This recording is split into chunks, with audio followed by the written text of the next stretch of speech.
I want to introduce Victoria Hart, a friend of mine, a true crime author, and a woman that I've been working on a book with, Morbid and Macabre, Bloody Literature, and basically a picture book of true crime collectibles. And I want you to introduce a little bit about yourself, what you do, and a little bit about your website and the upcoming books that you're working on as well.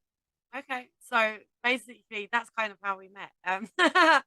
So I'm working on a book currently that's a little bit off being ready. It's probably I'm hoping to release it sort of beginning of September.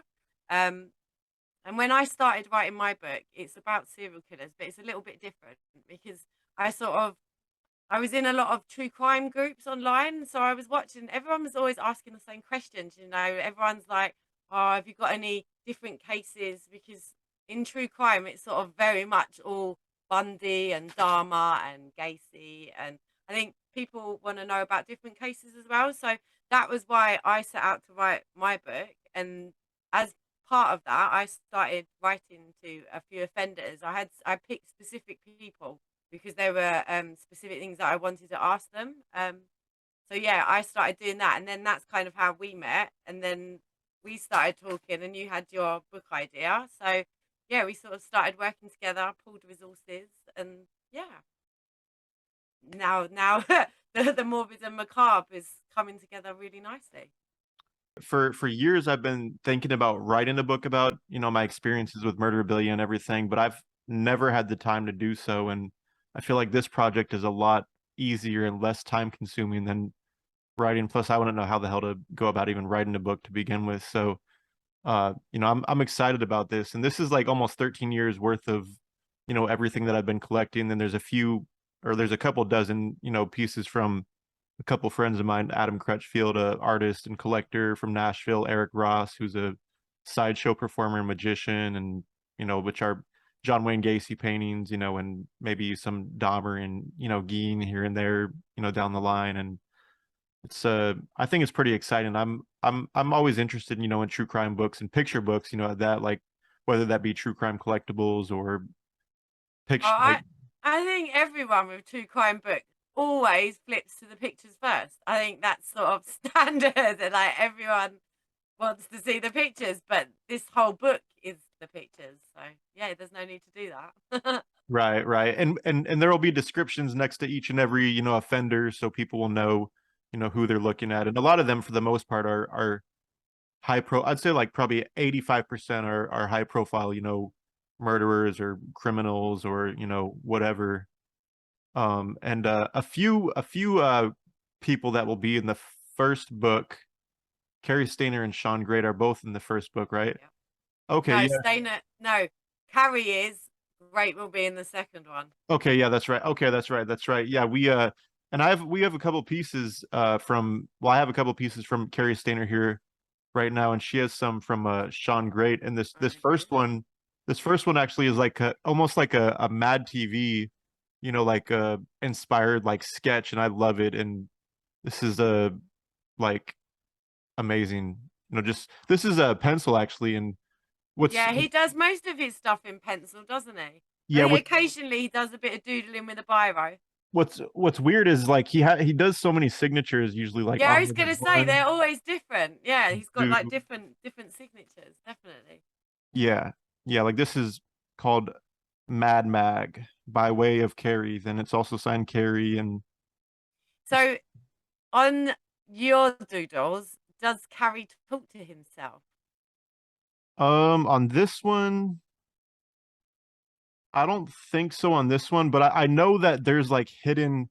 I've heard that he does like numbers and stuff like related to his victim Oh, count, he right? does all sorts of things. Like when you read, like when you look at them, and you'll be able to see them better in the book. Because they're really intricate. That's the problem. Like when you're trying to show them on camera, they don't. It just doesn't do them justice because Yep. they're so intricate. But a lot of the time, he talks to himself in the doodles. Like you can see him, like he's having a conversation with himself, and he answers himself, and that was fascinating. Like in one of a couple of mine. I showed my daughter and we were sitting reading them together, and it's like he's waiting for his art supplies and he's like every day he's like, we're waiting for the art supplies today. No, they still haven't come today. And then he'll update the next day, still waiting. And it's just, I found that fascinating that he has these little running commentaries through his drawings where he's like almost talking to himself as well. Yeah, Carrie Stayner's an interesting guy. Like this drawing right here says Bigfoot lived, most likely extinct now, but I hope not. And like this is pretty intriguing. This is just like a bunch of random doodles like he does a lot of the time, you know, just Yeah, he does, like doesn't he? like 50, 60, 70, 100 doodles on the same piece of paper. And his art is definitely, you know, interesting and intricate. Like this one too is just everything. There's a lot going on there. Yeah, there always is. There's always different themes as well. Like there's always that's And what I loved. this one You he's can keep talking to looking at himself. them. Yeah, this one he's Yeah. talking to himself like everywhere. Yeah. But This is it. I think people will find this stuff really interesting, especially Carrie Stone. Well, there's just been a documentary out about Carrie, hasn't there, with Captive Audience has just been out on Hulu that goes over his and his brother Stephen's case. Yeah, it was really Steven Stayner. Yeah. yeah. And another thing, I was digging through my tote today, and "Tiptoe Through the Tulips," you know, was like a popular song, and he actually died either on stage or he had a heart Yeah. attack and like died off stage after. But I got this like years ago, and it's just a vinyl record that is signed by him, and just I thought it was kind of I cool when I think picked it up. TikTok made that really big again, didn't it? Yeah, they did. Well, and Insidious as well, because Insidious, yeah, of course. Insidious basically brought that back to life, like after it being dead for so long. I must admit, I've used it on some of my socials when I've been making videos, Yeah, promotes for my I've used it a lot. book. I'll bump it in my car from time to time too. Just Risk? Well, I don't blame you. It's yeah. fabulous. And the last thing that I got out, which is this is pretty cool. It's like it's in Webster's New Worlds Dictionary and Thesaurus, but it belonged to Ken Bianchi, one half Okay. of the Hillside Stranglers, and you know, like it's really it's beat up. Like it says property of Ken Bianchi and Okay. 8/20/20, but it's literally like look, the entire book's like falling out. Like it's so old. Okay. That's interesting. And I have Well a used. yeah, totally used. Yeah, and I have I have a Bible that's like 2 or 3 years older than I am, leather bound Yeah, he from is a then. pretty smart guy, though, isn't he, Ken Bronchi? Like, that's one of the things that fascinated me about him is that he basically set up a psychiatrist practice and was actually seeing patients and with no qualifications whatsoever. He just completely created this, and I always find that really fascinating. Like, why? Like, why did you do that? Like, yeah. There's some of the stuff they get up to is like, yeah, it's mind-boggling. Yeah, it really is. There's I have stories for days and days and days. I mean, just about one inmate in general. I mean, let alone everybody else. You know, Yeah, wow, this is true. it's like every day something different happens or something crazy happens. Yeah. Well, that's the thing. Like, I think when you talk to inmates, you sort of get a glimpse into their world, don't you? Like when I when I was talking to Sean, um, when we were like basically going over, there was some stuff that I wanted to talk to him about for my book, but right in the middle of it, there was this like it sounds like an air raid alarm going off. Like it was just so loud, and I was like, "What on earth's that?" It sounds like it's the start of the zombie apocalypse or something. Like, what's going on? He's like, "Oh, it's just count time," like, and I think when you talk to them, or you get to know all this stuff that goes on that you don't really know about that stuff, do you? Like what is it like on death row? Like what can they do? What can't they do? Like I didn't realize how much they're locked down. Like they have to basically ask permission and they can go to like the shower or the day room, but they have to wait till the guards pass in. And like there's so many rules like of what they can and can't do. Like I find that stuff just as fascinating.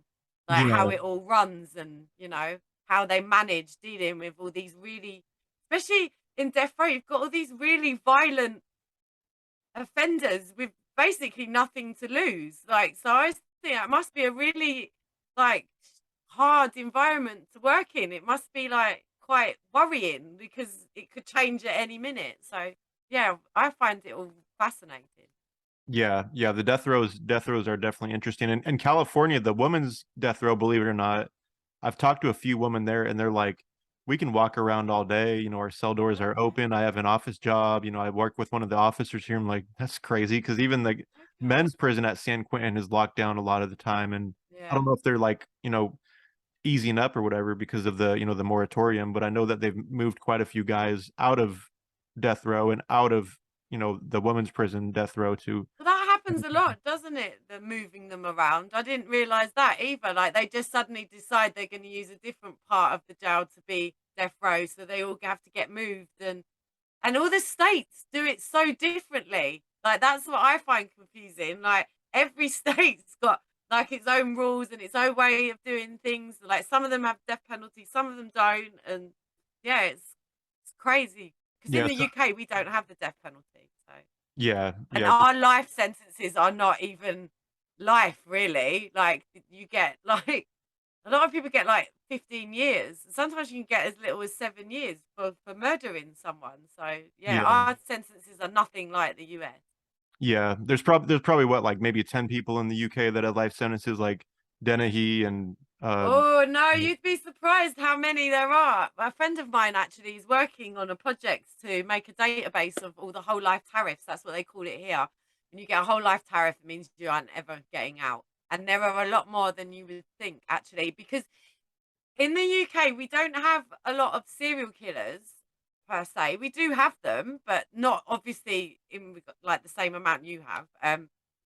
But we do have a lot of violent criminals and a lot of child killing. There's a lot of like organized crime. There is still a lot of, might not be serial killing, but there's still like a lot of double, triple, quadruple homicides, those sorts of things going on as well. So there are a lot of cases that are just so heinous in nature that they end up getting a whole life tariff, because I suppose it's because the way our sentencing works, that's the only way to keep the public safe. There's some people that commit crimes and it might be one murder, but it's done in such a heinous way that the public's like outraged about it. So they tend to give those people a whole life tariff, because then everyone feels they're safe because they're never getting out.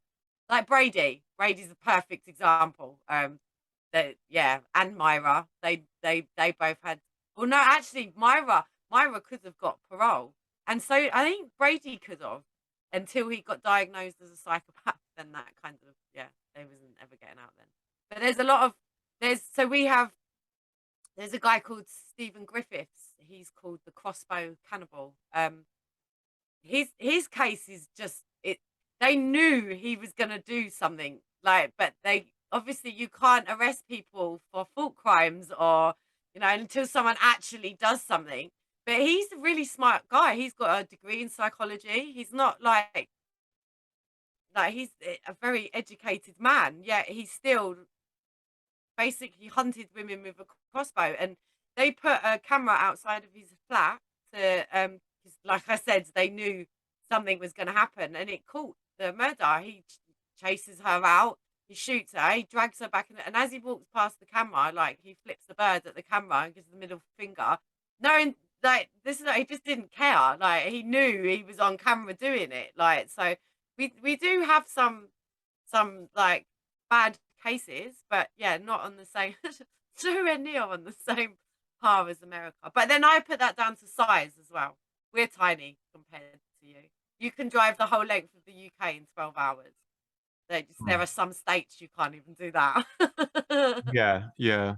Yeah, I know there's a lot of like stabbings in the UK Yes, more than anything. we Like, have massive. It's not just stabbings, Andrew. They run around with samurai swords and huge big meat cleavers, and the worst thing is they're kids.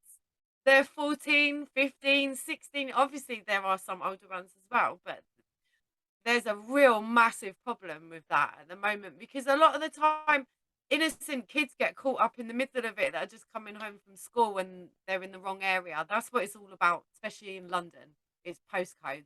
You can't go into different areas if you're not supposed to be there, because you literally get killed, which is crazy. We do yeah, have there's so with shootings somewhere like Liverpool has a lot of shootings.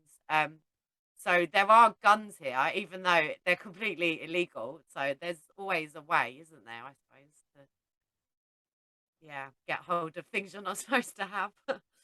And Liverpool's right on the dock, so maybe that has something to do with it. Yeah, probably getting guns in and out of that port. But this is the thing. Like I said, we are little, but we have a lot of the same issues, but just on a much smaller scale. Yeah. Like we have a lot of problems with racism in the police as well. Like they have something called stop and search here. So basically, if they think that you've done something, they can stop you and search you. But when the figures came out, they were targeting young black men, and it like you couldn't argue with the figures, like the way that it was, and everyone was like, "This is wrong. Like you are literally just stopping boys because they're black. Like you're not. There's no. And what they'll say is, you fit the description of someone that's committed a crime, and you're like that half the time they don't. It's just so we do have the same stuff. Like we've had a lot of people killed in custody. Just yeah, the same problems. Like I said, just maybe smaller scale. Yeah. Mm-hmm. Um you had some stuff from Sean Great pulled out there, I right? do. So I have And then he's my convicted of first. what, 5 murders?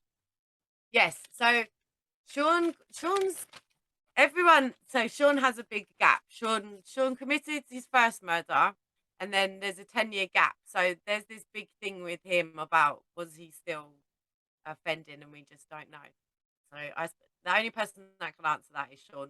I don't ever talk to him about that kind of stuff just because I'm not qualified mainly. Like that's a really specialist kind of thing. I wouldn't want to be privy to that sort of information. So I don't in fact, I try not to talk about whenever I'm talking to an offender, we don't really discuss their murders. That's not really where my interest lies. My interest is more in their childhoods and their lives and experiences because from that's the information I want. Like that's the information that I use when I'm researching and stuff. So, but Sean killed another.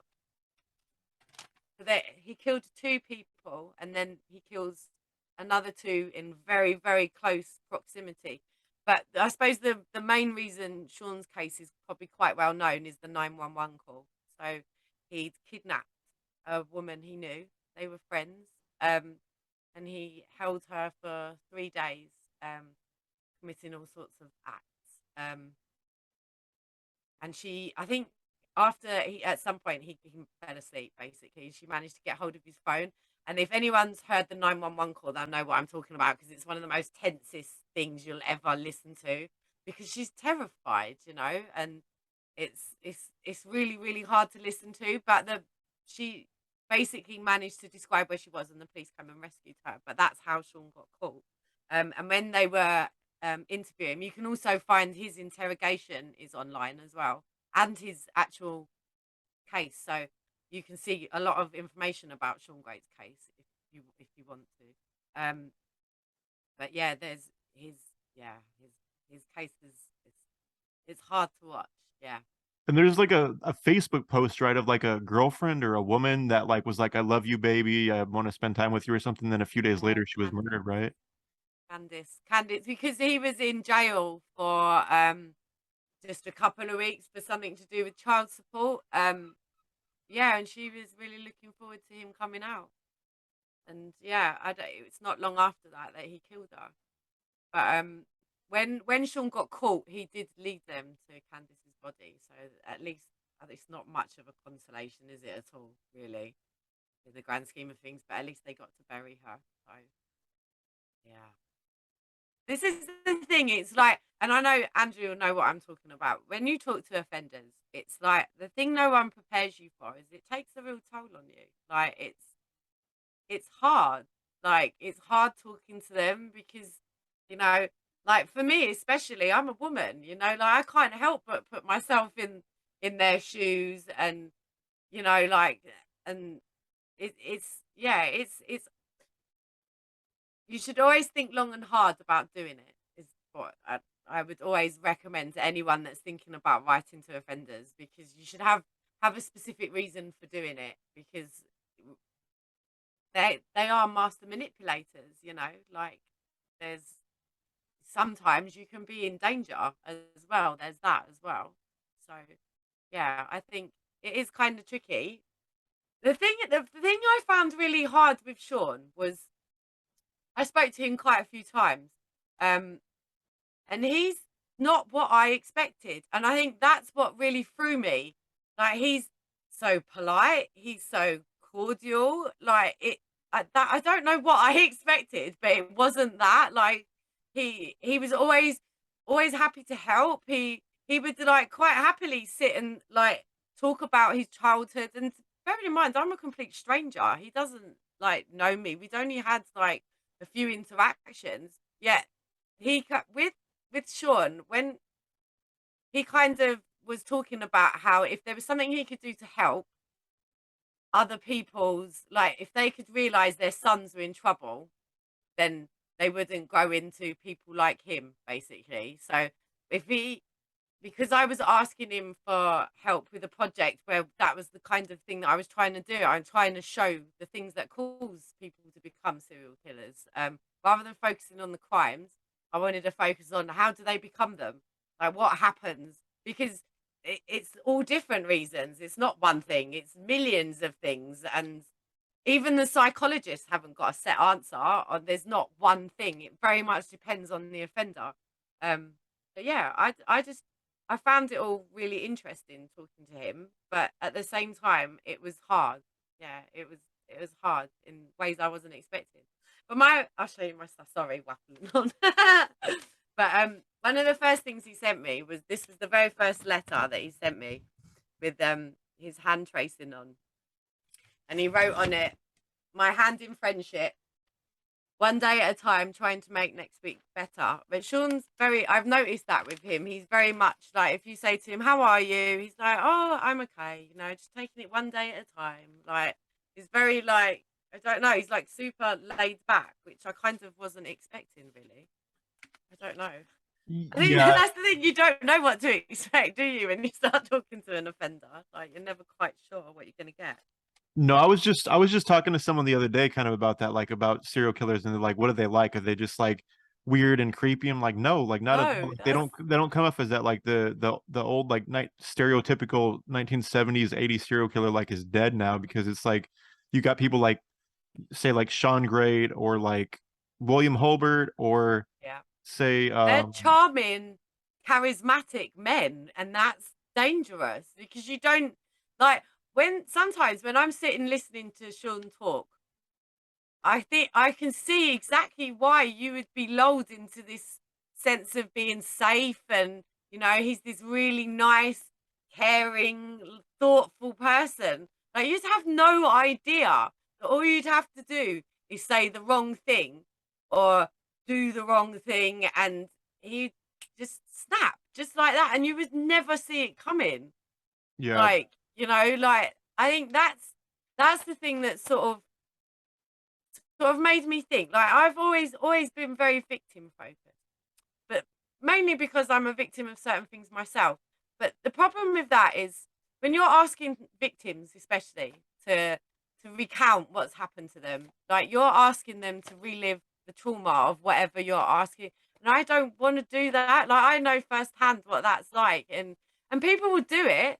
They will do it because you know they want to make changes, or they'll do it because you know sometimes talking is just getting it out, normalizing it. Like there's a million reasons why people talk about it. But I found that when you're talking to victims, it's they haven't got the answers because people don't choose to be victims. Like it's inflicted upon them.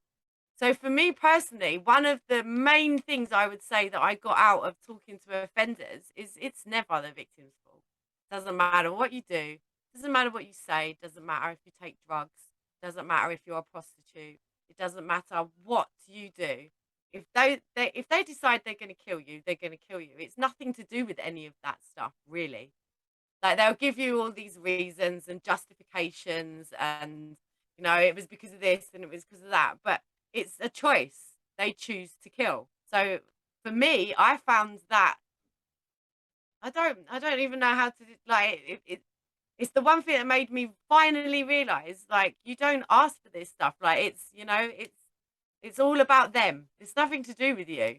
Like it's all them projecting their whatever's going on with them onto people that have got nothing to do with anything. And I know you'd have come across this when you speak to some serial killers. They'll say, if I killed a certain person, I wouldn't have gone on to kill all the others. You know, like there's very much so they transfer this hatred and anger onto people that's nothing to do with anything because that's not even the person they really want to hurt. You know, like so I don't know, it's kind of like it's a bit of a roller coaster dealing with offenders to be perfectly honest. Right, right, but yeah. but it's kind of when you get that sort of information from the horse's mouth, I find it's a lot like when you're researching, if you're trying to understand, then that's the best place to get that information because then you can go away and look at it and work out, right, what out of that is manipulation, what out of that is truth, what is, so it's interesting, I think. Like Right. with Stainer, like Stainer's case really, really interested me when I first found out about that because there's so much to it. Like before you even get to the point where Carrie becomes a serial killer, like all of the rest of the stuff that was going on, like there's like generations of abuse in that family, like that's it takes its toll, which is not letting Carrie off the hook in any shape, way, or form for what he did. But at the same time, you there's all these contributing factors, that have led to it. So one of the things I always find really interesting is these beautiful pieces of art they make. Like these are people like society classes as monsters. And they are dangerous. There's no doubt about that. But like so when you get these beautiful pieces of art, that fascinates me. Like that hands that are capable of violence can also make beauty. Right? Yeah, you wouldn't expect that. I think that's what I'm trying to say. I'll show you some of my Carrie Stainer ones. I'll try. So I've got quite a lot of these abstract ones where he does like a lot of abstract shapes, and they're not like specific things. It's like they're lots of things molded together. Like so it will have like an animal shape, but it will have stuff that doesn't belong. Like, so you kind of end up gazing at them for ages trying to work out what's that like. So I like those, and he did some of these as well. I love this at the bottom. Like, I don't know if you can Oh see yeah, how detailed that's pretty this is. interesting. Yeah. Yeah, that's like him draw it, but he also does these abstract ones as well with the shapes. Which I like I said, I find Carrie Stainer's doodles fascinating because, like I said, you could look at them for ages and you see something different every time you look at them. Yeah, yeah, yeah. His art is definitely interesting. He's like uh And it's just pencil. I yeah. think that's what it's just pencil. Yeah, I used to have a colored pencil piece that was like almost like they were like almost like Legos, like intertwined to one another. It was pretty So cool. does Carrie Stainer paint? I'm not sure to be honest. I know he does. Yeah, I've never. I'll have to look up and see if there was any paintings because I was just curious. Like, because if he draws like that, it makes me wonder. Like, does he paint? Does he paint just as well? Right. Yeah. I mean, if he does, I'm sure he's as good, if not better than, Yeah, drawing stuff. this Um, is true.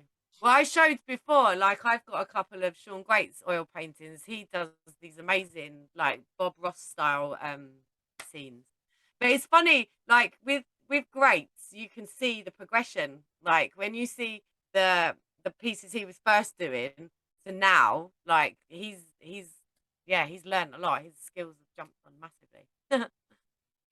so with the book, um, we're looking to publish it, August August 19th, 19th, yeah. and so there will be multiple books that, follow over the course of Yeah. probably the next, I don't know what, 2-3 years or so. Yeah, definitely. And we have so this is going to be serial killers, and then we'll do, female offenders, Yeah. organized crime / cartel / gangs. There'll be like a taboo book, which will be a Yeah. limited edition of books that'll have anything and everything, taboo related to true crime Yeah, because collectibles. And that's the nature of some of this stuff, isn't it? There are some really offensive views sometimes from people. Like, yeah. So we did it. That's why we thought we'd do a separate taboo book, because then it's your choice whether you want to look at that stuff. We didn't want to just put it in with the other stuff because, right. yeah, some of it's pretty offensive. Yeah, yeah. And we have a criminologist friend of mine, James Sparks, that wrote Yes. the introduction, to the book. And what was it? Yeah. Definition of murderabilia, why people collect it, the pricing and whatnot. And I think there was a couple other things that he touched on as well.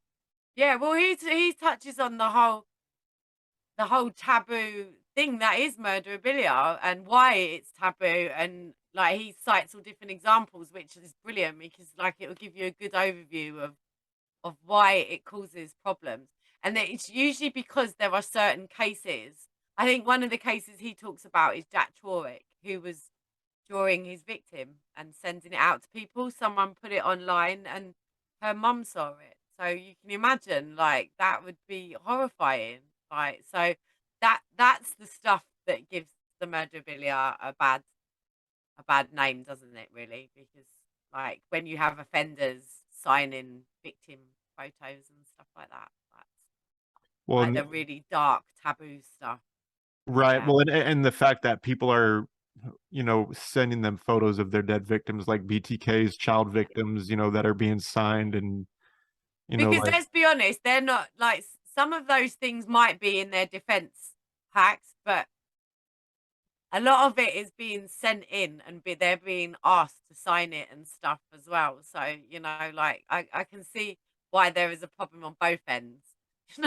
right, right. Because some cases people are requesting the dark stuff, but Great's a perfect example. His oil paintings are not worth as much as one little doodle he did where he drew 5 teardrops to represent his victims, and he put a Bible verse on it, and that's worth more than the paintings that took hours to do. So I think that's a good sort of way of demonstrating. Yeah, it's interesting. The breakdown of like how things are collected and everything is just it's interesting. Like obviously the more like how something is determined price wise is like the offender, high profile, like Yeah. victims count and yada yada yada. There's so much that Well, goes like the into Bundy stuff, anything with Bundy or Edward Kemper or Dharma, like they're and Gacy, like they're the big names, aren't they? It's like their stuff's worth crazy money compared to like the people that are still around now, I suppose. It's right, right. Yeah, and whenever they pass away, like, it's always like inflation with anything. in memorabilia, there's all different sorts of people. Like there are some people that just end up with collections because they're writing. There are some people that you know write just to get collections. That I think there are all different sorts of motivations why people do it. Like I can't. Like I think sometimes everyone sort of gets tarred with the same brush, and it's like, well, no, because not everyone is like requesting signatures on victim pictures. Like some people are just trying to research. Like if a lot of psychology students reach out to offenders, because if you're studying psychology, they're the best people to talk to if you're trying to understand violence and stuff. So I think that's the thing with true crime as a whole. Like it appeals to so many different people. It's not just like I don't know. They always try and make out, don't they? It's just like weirdos on the outside, and that's not the case. Women are massively involved in true crime. Like we can't get enough of it. Like when you start looking at the figures of the market, it's mostly women. So it's like I think there are lots of reasons basically, but I think there are so many people interested in true crime now. Like this was something a little bit different, that you could actually get to read what they say or how they talk. Like one of your letters is from Tommy Lynn Sells. And like for me, like he's such a sadistic killer. Like you know, the stuff he did is so barbaric. Yet you've got this letter where he's talking about not wanting to die on his own, and it's like it really like I would never have expected that from someone like Tommy Lynn Sells. So that's why I think these letters are interesting, because remember, a lot of these letters are from people where they had established relationships. They were talking for long amounts of time. There was trust there, not in all cases, but so you get to see a different side of these people, you know, like you get to see side you wouldn't maybe necessarily see. And for me, when I was like doing the layouts and like it took me ages because I had to read all the letters because I was so fascinated by them all, because they all have so much to offer. There's so much different content in there. It's amazing. Yeah, yeah, there really is. Like the letters that end the book, Joseph Duncan. I Yeah, think that was great to end it with Duncan because Joseph Duncan's case is probably like one of the worst. I'd say like one of yeah, the it's top harrowing. 10 worst, like serial killer cases of all time. And And not many people know about Duncan either, do they? He's not particularly well known either. But that's a lot of why we put his right at the end of the book, because there is a trigger warning at the beginning because he discusses paedophilia. So we didn't want to like just throw that at you, you know. So it's the last section of the book. So we sort of put a warning in. So it's up to you whether you want to read that section, because like obviously for some people that stuff's triggering, they just don't want to read it, especially because he's basically trying to justify it, really, I suppose, isn't he? By the way, like that he talks in his letters, and yeah, it's oh yeah, interesting. It's interesting, like because he explains what happened to him. So yeah, there's like I said, there's always something you can take from them, but some of these letters are quite hard to read. Yeah. yeah, and he always would justify pedophilia. He had some type of blog or something at one point that was run by other pedophiles that would basically normalize pedophilia or whatever, Yeah, it's or I guess give tough like love his things, views isn't or it? whatever, like is Yeah. yeah, just crazy that there's Warrant, people that really. would support Makes him. a Yeah, dirty taste in your mouth. Yeah. right, right. Yeah, But yeah, the pictures as well. Like there's all different sorts of pictures that people draw, and not all of it's horror stuff. I think it's like a lot of lovey dovey, um, yeah, lovey dovey pictures, and that's nice. It's not like I say, there's a real mix. It's not all dark and yeah. There's some hearts and yeah. this and that, and some drawings that you'd think that were done by like a 6-year-old child. That Yeah. I mean, not don't want to You name know any who I'm names, going to but mention, don't you? Because I just have to every time.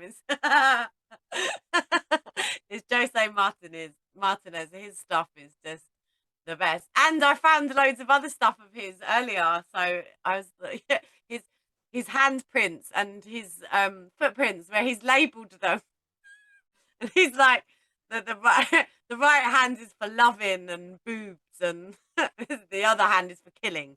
And it's like he's got this really dark sense of humor, hasn't he, Jose Martinez? He's like his letters are wild, yeah, Jose Martinez is a trip. wild. He's like threatened to kill me every single way Yeah, possible, like 12 times or so now, and yeah. and There's a few of those in there. yeah, yeah, Jose is a trip. He's probably one of the most interesting people I've ever spoke to. That like he would, for one instance, one time I got a letter with two little like handmade things in there, and I was like holding them and I was reading this letter. It's like, by the way, I used perm to glue this together, and I was like, perm, like what the fuck and like sperm, okay, like so he used his semen to glue these cards like together, so they because there was no glue or anything. And I still have them. They're like glued together with his semen. Like it's crazy. I mean, you Oh, gotta you gotta improvise oh, in who is prison. it? Stephen Avery's letters. Oh my Yeah, god.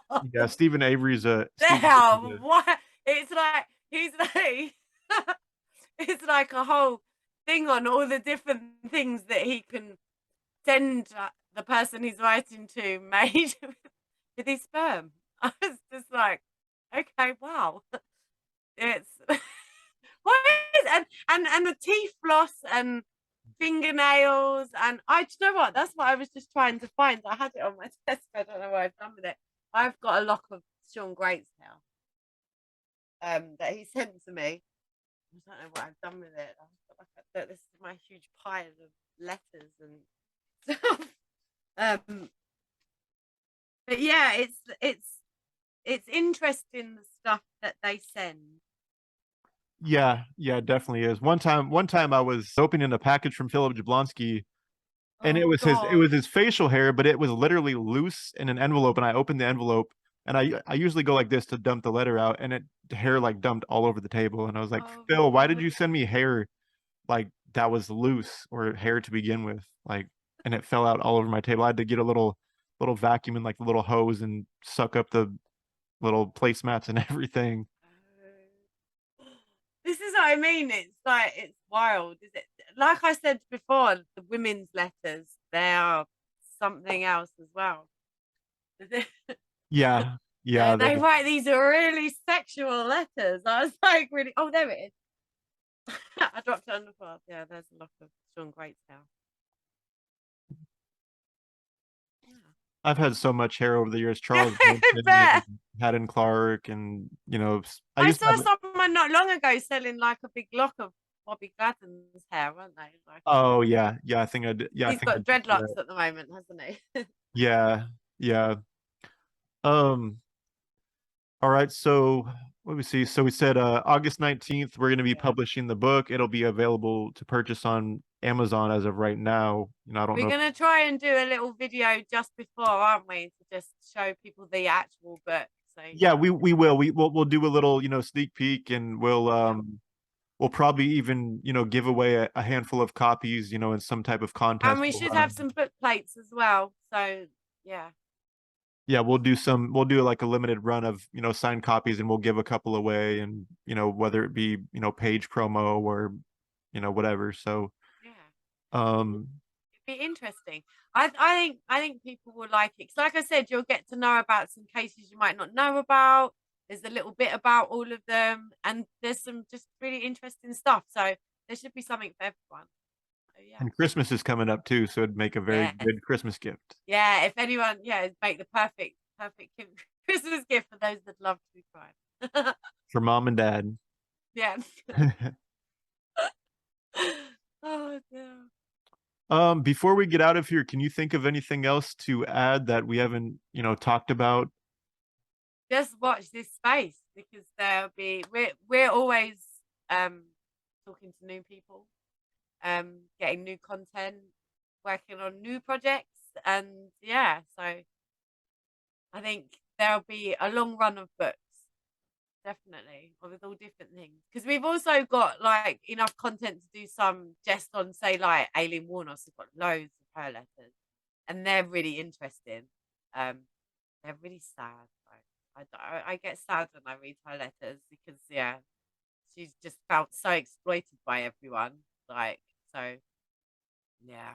And then there's loads of Dennis Rader's as well. But the problem with Dennis Rader's letters is they're so hard to read. So we're gonna probably do those separately because we're gonna have to transcribe the letters so you can read them. Yeah, yeah, like chicken scratch. That's how kind of like Philip Jablonski's is. Oh, he's awful as well. Yeah, they're really hard to read. Yeah, I mean, some of his letters he misspells every other word, so you're like, it's not only skit chicken scratch, but it's misspelled. So like, just throw this one in the drawer.